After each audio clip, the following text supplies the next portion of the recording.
Hello everyone, my name is Justin Ward, and today I'm going to be doing a breakdown of one of my all-time favorite commanders, Talrand Sky Summoner. This list is going to be on the competitive side, but don't worry, at the end I'll go over some budget alternatives to keep the price down without sacrificing much in the way of power. To make sure this deck is playable at every budget, I've included 3 deck lists below. One ignores price entirely, and is the list as I like to play it.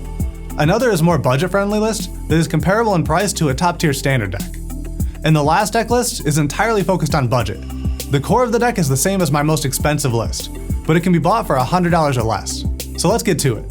Talrand is a passive commander, and by that I mean that we don't have to invest any resources or put him into combat in order for him to win us the game. Our priority will be just to keep him on the battlefield for as long as possible, while gaining value from his triggered ability. Talrand's ability gives us a 2/2 flyer for every instant and sorcery we cast. We get the most value from this by casting as many low mana spells as possible, preferably spells that replace themselves so that we can keep the engine moving. In blue, we have a ton of cards to choose from that fit those parameters, but let's start with the spells that are virtually free. These you should recognize. They're all powerful cards on their own, to the point of being banned in multiple formats. But in Talrand, they go one step further, by giving you a 2/2 flyer. They can also enable other cards in your deck by filling your graveyard, letting you replay islands, and by checking to see if an opponent will be able to interfere with a combo. All of these are great at digging through your deck to find the cards you need, and in a single turn, a few of these can turn an empty board into a field that you dominate. Resiliency is one of the major strengths of this deck. Board wipes will most likely hurt your opponents more than you, and the only creature you need to worry about protecting is Talrand. If your opponents are wasting kill spells on Drakes, you're getting the better end of that trade every time. Speaking of protecting Talrand, this deck plays a very high number of counterspells. Most of the game will be played on your opponent's turns. Every time you counter a spell with Talrand on the battlefield, you gain a Drake token. Force of Will and Force of Negation are obvious all-stars here, since they can be cast even while tapped out. Unlike typical control decks, this one doesn't bide its time waiting to draw a win condition. Every time you counter a threat your opponents play on their turns, you're building up your Drake army for a massive swing on your turn. That said, there are a few ways to win here other than overwhelming your opponents with Drakes. You may have noticed that I haven't mentioned a single creature in this deck other than Talrand. That's because in total, this deck only plays 4 creatures. That's a very intentional number, because another win condition is enabled by a single card, Mass Polymorph. Any more than 4 creatures might cause this combo to fail more than we'd like. Let's take a look at Mass Polymorph. Exile all creatures you control, then reveal cards from the top of your library until you reveal that many creature cards. Put all creature cards revealed this way onto the battlefield, then shuffle the rest of the revealed cards into your library. By only having 4 creatures, we guarantee that as long as we have Talrand and 2 Drakes on the battlefield, we'll be able to get this combo off. So here's how it works. First, we have Talrand and our 2 Drake tokens. We should only do this combo if the coast seems clear. A tapped out opponent or a quick Ataxian probe will do the trick. We cast Mass Polymorph, which triggers Talrand putting a 3rd Drake onto the battlefield before Mass Polymorph resolves. When it resolves, we exile our tokens and send Talrand back to the command zone. Now we reveal cards from the top of our deck until we reveal 4 creatures.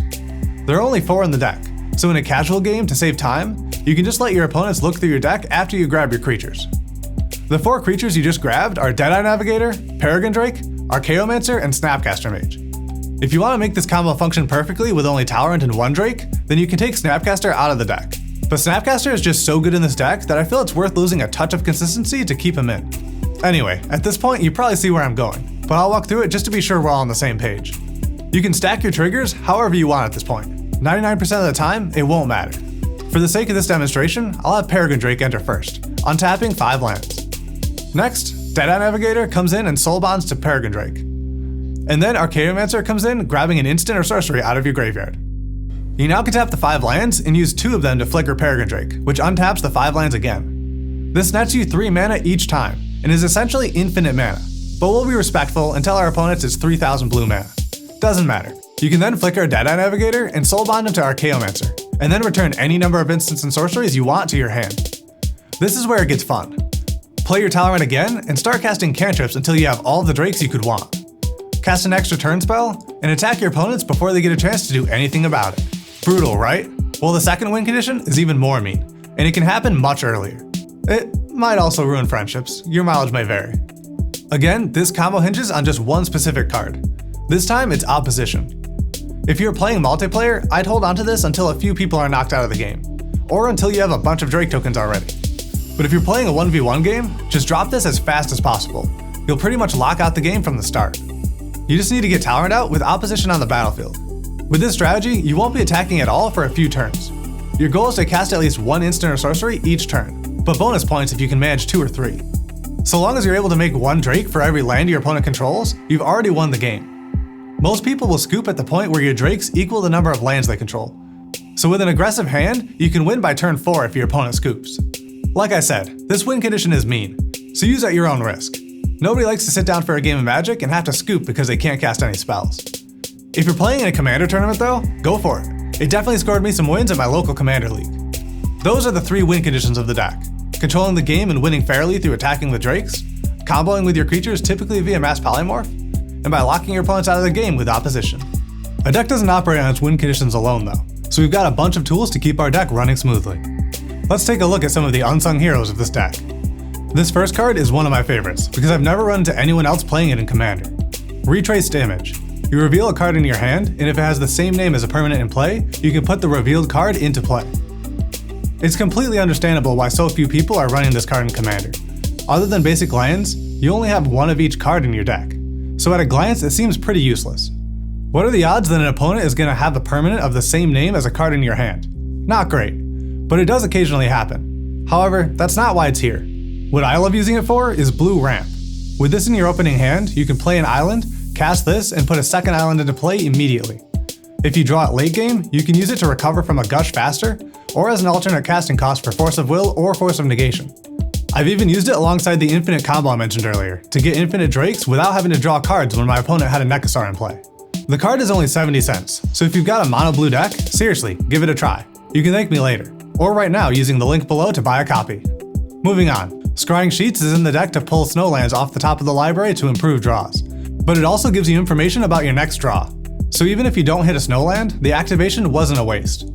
Finally, Extraplanar Lens is one of many mana doubling artifacts in Magic, and at 3 colorless mana is by far the cheapest of them. That's because it works symmetrically. Any land with the same name as the land you exiled taps for 2 instead. So if you're just using standard islands, anyone playing blue would benefit from it. But by imprinting a snow-covered island instead, 9 times out of 10 we just made the card one-sided. While we're talking about lands, I know I can't be the only one excited about what Mystic Sanctuary is going to do in Commander. I figured the island in this cycle was going to be good when Wizards revealed Witch's Cottage, but I wasn't expecting it to be this good.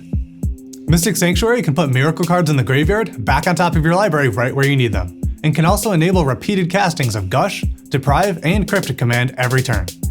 Finally, the icing on the cake is that Mystic Sanctuary can be tutored up with fetch lands, so naturally I put every blue fetch land I could find in the deck. The life loss to these fetch lands isn't really a concern. Putting an instant or sorcery on top of your library is worth far more than the 1 life lost. And since I've got them in here, I decided to add Moonring Island as well, just to have another non-basic option for fetching. The last 3 lands left to talk about are Cavern of Souls, to make sure we can cast Talrand even against control decks, Boseiju Who Shelters All, to make sure that our most important spells resolve, and Reliquary Tower, because sometimes we draw more cards than we can cast in a turn. I also snuck Narset Parter of Veils into the deck.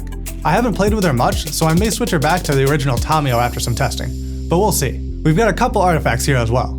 First, Isochron Scepter lets us imprint an instant and cast it, and since Isochron Scepter doesn't copy a spell already on the stack, it has to copy a spell and then cast the copy, we actually get Drakes from it. This is awesome, because many other cards simply copy a spell on the stack, which doesn't trigger Talrand. Finally, we also have Sensei's Divining Top, utility for days, and with a built-in way to protect itself at that. Not bad. That's pretty much the breakdown of the deck as I run it, but it wasn't always so competitive. It started out as a jumble of every blue card in my trade binder, and it still was a great deck. Let me show you how we can cut the price of the deck in half just by taking out 10 cards. The fetch lands in Cavern of Souls can be replaced by snow-covered islands or your choice of utility land. Time Spiral can be swapped out for Commit to Memory, which actually gives us 2 Talrand triggers as well. Force of Will is a tough one to replace, but Foil is a similar effect but at the cost of 1 extra card. Commandeer might be a good choice as well, but while it's much cheaper than Force of Will, it still isn't exactly budget friendly. Sensei's Divining Top has a few alternatives. If you're looking to know exactly what your opponents are playing, consider Telepathy in its place. If you want to be able to check the top of your library, Soothsaying is probably just what you're looking for. With its X cost, you can look a lot deeper for a card that you need, and if nothing is looking good, pay the 5 mana on your opponent's end step and shuffle your library. I actually ran this alongside Sensei's Divining Top for a long time, and have been considering putting it back in. So while this is a budget alternative, I wouldn't consider a downgrade by any means. Personal Tutor can be swapped out for long-term plans, which is more mana and puts the card third from the top, but it grabs any card in your deck. So in some situations, it'll be even better than Personal Tutor. And the last budget swap is for Snapcaster Mage. A very solid replacement is Mission Briefing. The card is 60 times cheaper than Snapcaster, doesn't interfere with the mass Polymorph combo, and creates a Drake token if Talrand is on the field. Now that I think about it, I'm actually going to swap those out myself. Anybody want to buy a Snapcaster mage? There's a lot of budget Commander content out there, and that's great. Commander is a really accessible format and is a ton of fun. But I made this video to work the other way around. By starting out with a highly optimized build and then providing options to fit the deck into whatever budget you have, you can always look back on the optimized list to see what you might want to add in later when you feel your deck is ready for an upgrade. If you have a commander that you think I should do another deep dive on, let me know who it is in the comments below. If you like this episode, consider using the link in the description to buy cards on TCGplayer. Your purchase will be linked back to me, and I can keep making deep dive videos like this one. Thanks so much for watching, I'll see you next time.